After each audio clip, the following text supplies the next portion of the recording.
Hello, hi, my name is Jeff Vankooten. I'm a professional speaker and a coach for midlife professionals who have something they want to share with the rest of the world, whether that's advice to live a better life or to run a better business. And I have been living with the majority of my life bipolar 2 disorder, the bone jarring depression that comes along with that, as well as the higher manic moments that also entails. And so I've learned to be resilient, which is the subject of my keynotes and my presentations around the country, figuring that if I could figure out how to live through all the oscillating changes that bipolar brought, maybe it can help everybody else who lives with all these changes in the world that's going on from high to low. Think about the stock market. If you think about it, it's a bipolar dynamic from high to low. So what about resilience? What does that mean? Well, it means that we have to be able to thrive, and not just thrive, but to persist in the midst of all of that. Because there are a lot of reasons, a lot of pirates, as I call them, who bear down upon us on a sea of change. There's an uncertain global economic outlook. There's the rapid availability and the penetration of new technology. We're really wrestling with what does it mean to be human with all of those technological advances. Shorter and faster business cycles, so people's jobs seem to be obsolete very quickly, much more than it used to be. And so there is a lot of fear and trepidation out there. And there are 5 responses usually when we engage traumatic change or rapid change in our lives. One is we retreat, which basically means we run with our tail between our legs and howl back to a world that we knew that's familiar but is passing away, and that's not the best response. We might resist, just grit our teeth and just refuse to believe that change is happening, or we need to change as a result of some of these changes, and so we resist, and that's not the best response. Or we may resign ourselves. It's throwing in the towel, the white flag, the surrender, just giving yourself up on the battlefield, realizing, you know what, I don't have the strength to fight, I don't have the energy to fight, and so I'm just going to lay down, resign myself to the fact that these changes are coming, and there's nothing I can do about it. Not the best response. Or we can retrench. We can dig our feet in and just refuse to budge. And we learned from World War I that trench warfare is not the best way to fight a battle, and to fight any kind of battle that we might perceive with change, retrenching is not the best way to go. There is a 5th response, and one that I think is the best, and that is to resile. Resile is the root word for resiliency, where we get the word resilience. And Harvard Business Review said that more than education, more than experience, resilience was the #1 indicator as to which organization succeeded or failed. And I would go as far as to say that it's one of the chief indicators as to why human beings thrive or wither on the vine is their ability to be resilient. So resilient is the innate ability to persist and thrive in disruption, setbacks, and change. And if you think about issues of invisible disabilities or of mental illness, lots of disruptions, lots of setbacks. Sometimes we have to deal with an intense change either through a traumatic head injury or a diagnosis, and things can really be challenging for us. And notice that I say it's the innate ability. It's not that some people are more resilient than others, that some people have resilience and other people don't. We all are resilient. We all have the capability to be resilient, to make a difference in this world, to navigate the change that comes our way. So this isn't something that, you either have it or you don't. It's an ability, it's a muscle that you can strengthen to get yourself through the changes that come in our lives. So these are skills, okay? These are skills to help you navigate the rapid changes of life, the disruptions that come, the setbacks. It helps for good mental health. It helps when you deal with the situations that can be very trying. And the first resilient skill to engage change effectively is to be ready, not to be ready. Now, that sounds like something that was conjured up over a couple beers in a pub. I know the answer to things. It's to be ready, not to be ready. But it makes sense because we live under what sociologists tell us is the illusion of control. We need to make some contingency plans, and one of that is to embrace chaos and realize that we live under the illusion of control. And we live under it all the time. Think about a elevator. We turn the light. We push the button, the light goes on, says that it's coming. But if it doesn't come on our time frame, what do? Yeah, we push it again, right? As if we can control this huge contraption. I live under the illusion of control a lot with traffic jams. I play traffic jams like chess mates, and I pick a car out of the traffic jam that I'm going to be a competitor with, and I'm going to try to beat that car to the finish line and see if I can't somehow outwit the traffic. But at the end of the day, I didn't have control over that at all, which should give us a little bit of peace that we don't really have the control that we think, and that's okay. If we embrace chaos, we realize, life throws us curves now and again, and we just need to be ready not to be ready. So that's one contingency plan to do that. Another contingency plan is to enact a bad plan. Every plan you have is a bad one. I mean, and what I mean by that is there's no perfect plan. There's no really good plan. If you wait to take a trip till all the lights are green, guess what?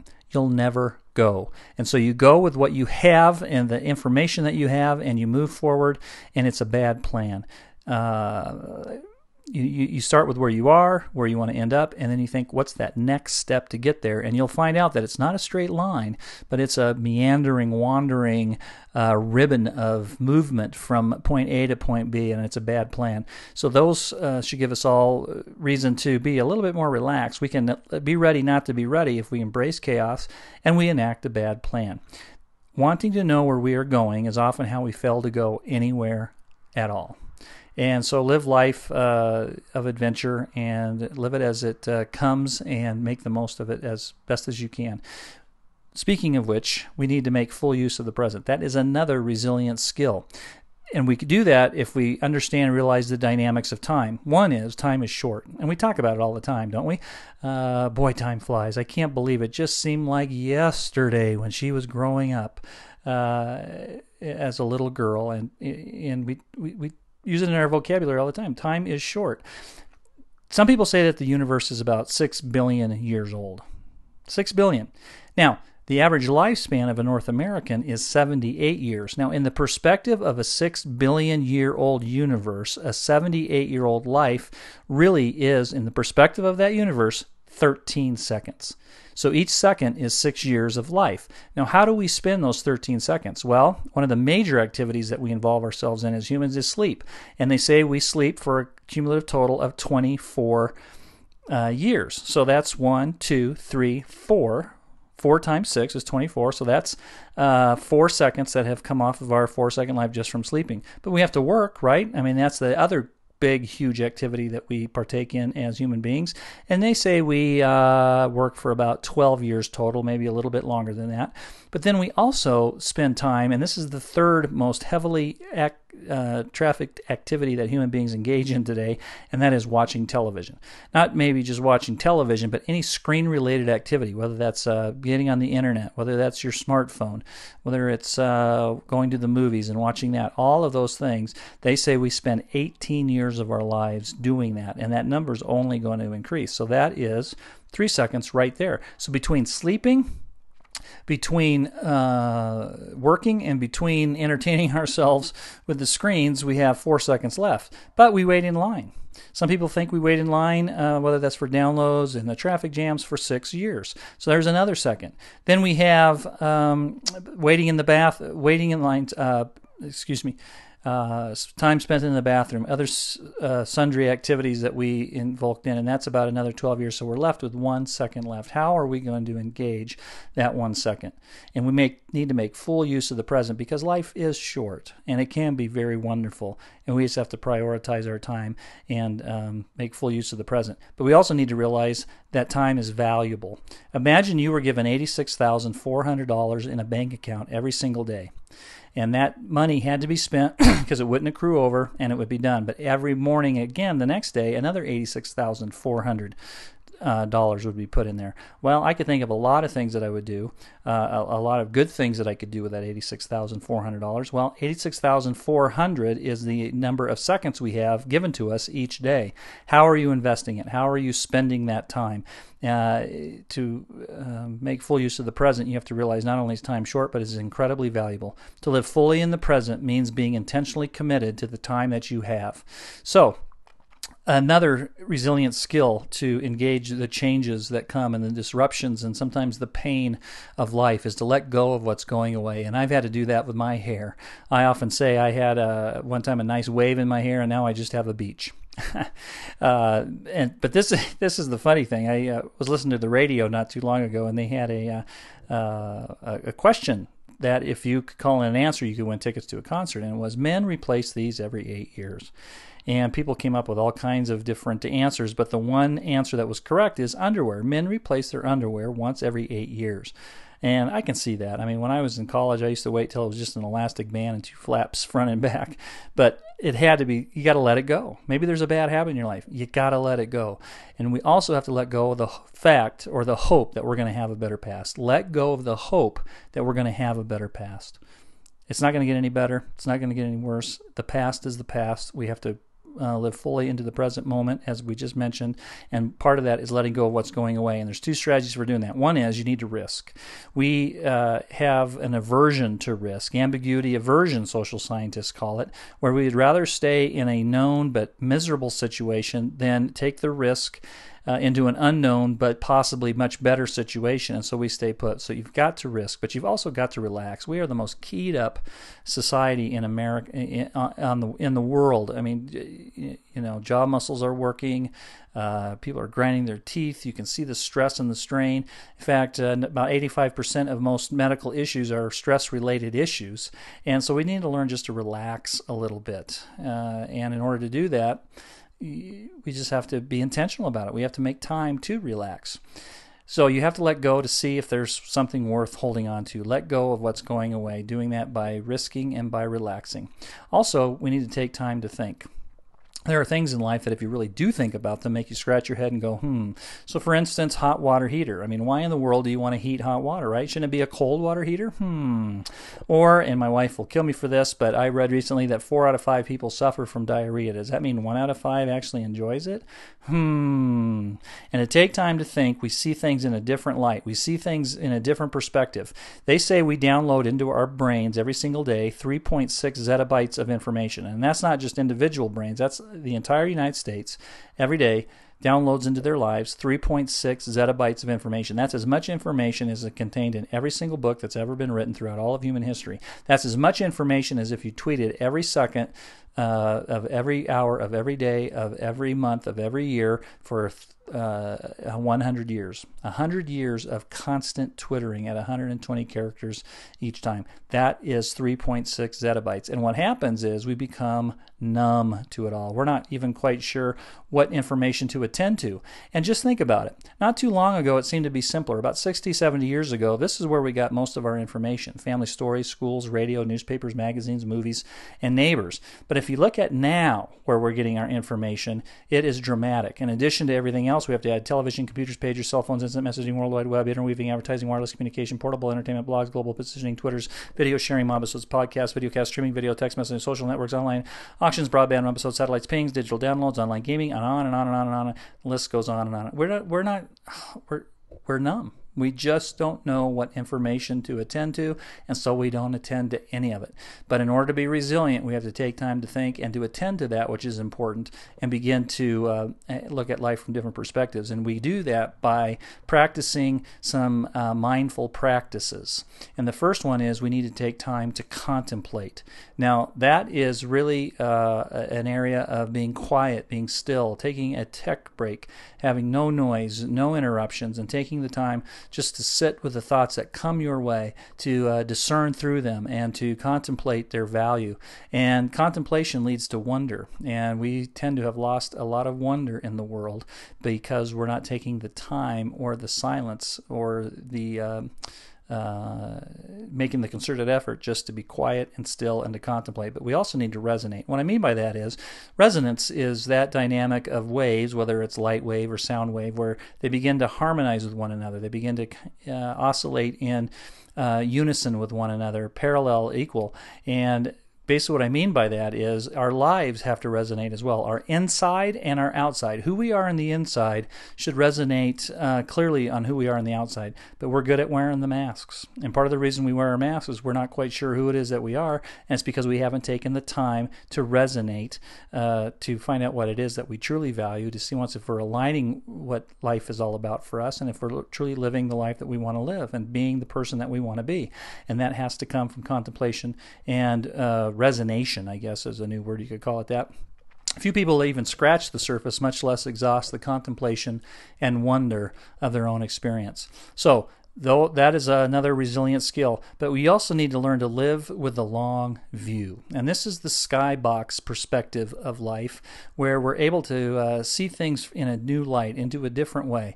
Reinhold Messner, who is one of the greatest mountaineers who ever lived, climbed these amazing peaks, Mount Everest and others, and people asked him once, well, why do you keep climbing mountains? And he says, well, when you get to the top, all the lines converge. And there was a sense of order. There was a sense of awe that came by living with the long view, being up at that distance. And to be resilient, we too need to live with the long view, to see once how all the lines converge. And doing that means we invest in life in a couple ways. One is we invest in significance. We need to be significant. We need to do something that is going to make a difference in the world. If you've ever been to a dog race with greyhounds, they get them to race by using a mechanical rabbit called Rusty. No matter where you go in the country, this rabbit's always called Rusty. And so the announcer will go, here comes Rusty, and they let that mechanical rabbit go. The dogs, the greyhounds, they're racing as fast as they can because they think this is prey. This is a little bit of a snack for them if they get it. And that's how they get into race. However, and this is true, every once in a while a greyhound will catch Rusty, will catch that rabbit. That greyhound will never race again. And I think it's because he just found out that he's been duped. He's been chasing a rabbit that isn't really real. And ask yourself, how many rabbits are you chasing that aren't really real? Live a life of significance. Invest in significance, but also invest in life's perspective. If you want to know people's perspectives on life, I would say look at bumper stickers that they put on their car. One that I saw recently was, there is no gravity, the earth sucks. Well, there's a perspective. Not a very hopeful one at that, but there it is. Or how about, what if the hokey pokey really is what it's all about? Wow, there's a perspective. So are you able to sum up your life, what you're about, on a bumper sticker? Good friend of mine, his is live well by doing good. My bumper sticker perspective on life, my big why for the reason I do anything, is to reimagine a hope-filled world. I want people to reimagine life that's hope-filled and that's full of wonder. And that's what gets me out of bed in the morning. So invest in life. Live with the long view by investing in significance and investing your life in a better perspective that where all the lines do converge. Don't be afraid of failure. Be afraid of succeeding at something that doesn't really matter. Don't should on yourself. Oh gosh, this is huge for me. We tend to jab our finger into our chest, and we are so unkind to ourselves. We say things to ourselves that we would never say to anybody else, and it just is not a good, healthy thing. So we should on ourselves all the time. And a lot of mental angst comes from the fact that we use the word should so often in our lives, and we often should with other people as well. I remember when Apple Computer went bankrupt, near bankruptcy in the early 90s, late 80s, and I remember telling my wife, I said, I'm going to buy some stock. I need to, because I don't think they're going to go away. I think they're going to come back. And that was at $6, $7 a share. Well, I didn't, and guess what? Now it's at about $400 a share, maybe even more than that.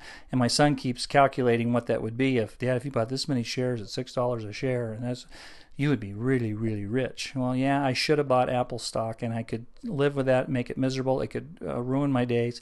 But as one of the resilient skills we looked at, you got to let go of what's going away. So don't should on yourself. And you can do that by taking some preventative measures. One is monitor your self-talk. I mean, there's this ticker tape that runs through our brain all the time, and it's often not friendly.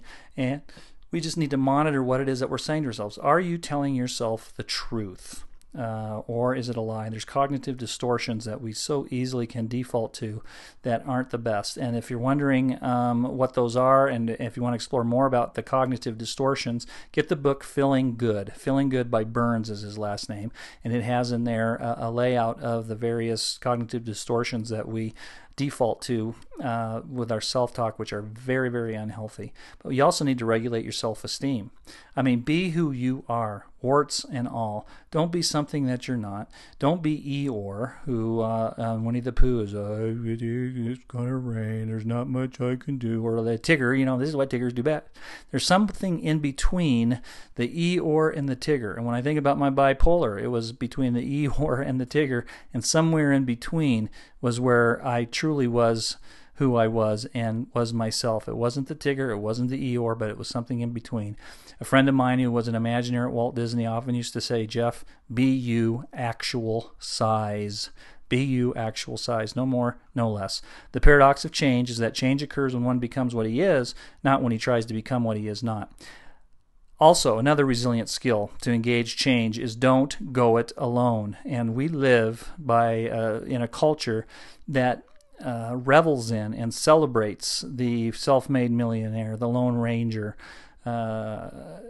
Those days are over. We just can't do it alone. And we do that by relying on relational resources. One, social networks. These are fairly new, but they're important enough that we can get word out about something. We can poll our friends. We can get on Facebook. We can say we need a job, or please pray for this, and let people know about it.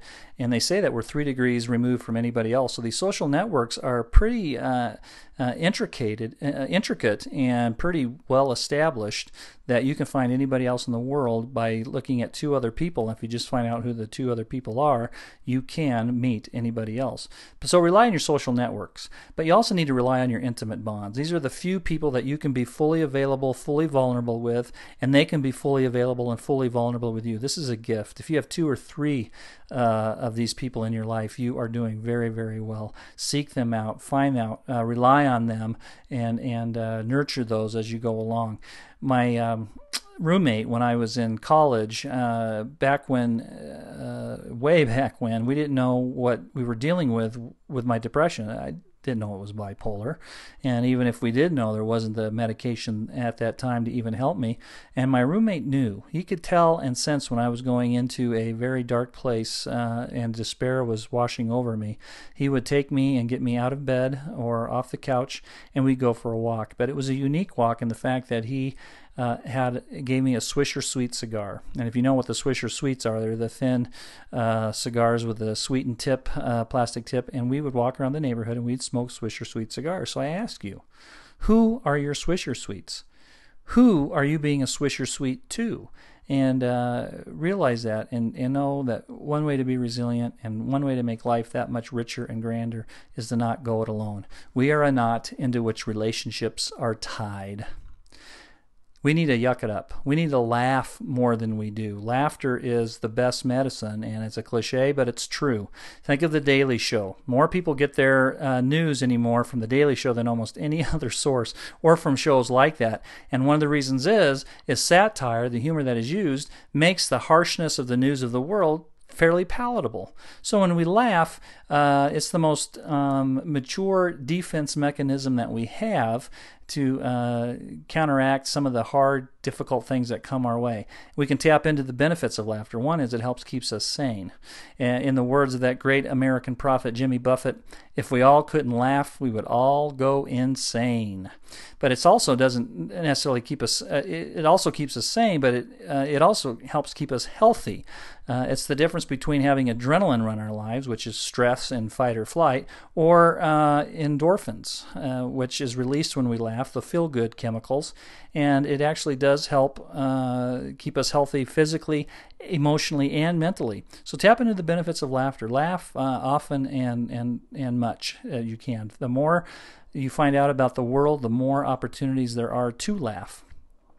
And finally, we need to practice bricolage. The Apollo 13 spacecraft was stranded between the Earth and the Moon, and they weren't quite sure how to get them back yet. They had blown an oxygen tank, but in addition to that, their filtration system, which would take the carbon dioxide out of the air, really their exhalations from their breaths, was not being filtered. And so what was happening is these astronauts were slowly suffocating to death. They were running out of oxygen. And so the engineers in NASA in Houston had to work with building a filtration system, but using the materials that were available to the astronauts on ship. They didn't have some of the things that the engineers had on Earth, and so they had to use the materials that the astronauts could find in their spacecraft, and they built a filtration system with tube socks, with plastic and cardboard from flight manuals and other material, and they made great use of the little resources that they have. And that's really bricolage in a nutshell, is making great use